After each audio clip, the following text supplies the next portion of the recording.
Hello friends, in this video we will see about the design of helical compression spring. So for designing helical compression spring we need fundamental parameters.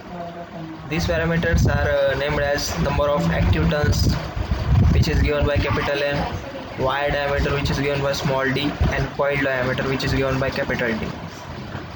So the next slide is about the stiffness of the spring. So we have the formula capital K is equal to G into D upon 8 C cube capital N. So in this equation, capital G means modulus of rigidity, small d means wire diameter, number of turns is given by capital N, and spring index is given by capital C. Deflection. So deflection is given by delta, and the equation is as per delta is equal to 8p c cube capital N upon gd. In this equation, load is given by capital P, spring index is given by capital C, number of turns is given by capital N, and modulus of rigidity is given by capital G, and the remaining is wire diameter, which is given by small d. So again the next steps are the maximum permissible shear stress for helical spring is given by 30% to 50% of its ultimate tensile strength. So the formula is given by tau is equal to 0.5 u SUT. Spring, the next step is spring stiffness, which is calculated by capital Q. Capital K is equal to load upon deflection, which is given by capital P upon delta, and the unit is Newton per mm. The next step is spring index to calculate spring index. For that we need low spring index, which is less than 3, tends to stress concentration. Capital C is equal to 5 or 6, which is selected for the valves and clutches, etc. Capital C is equal to 7 to 10 by experimental values, and the most suitable value, which is always selected for C spring index, is given by C is equal to 8. There are other steps including valve factor, wire diameter, mean coil diameter, and load deflection of coil. So the first one, valve factor, which is given by capital K.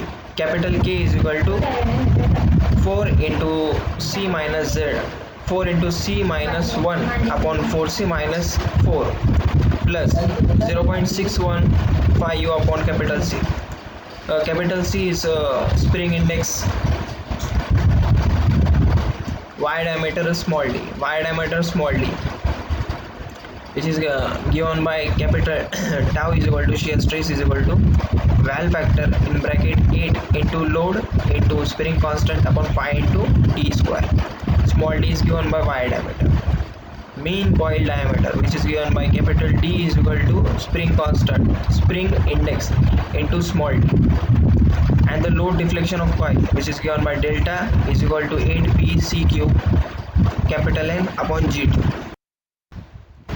So the next slide is about styles of ends.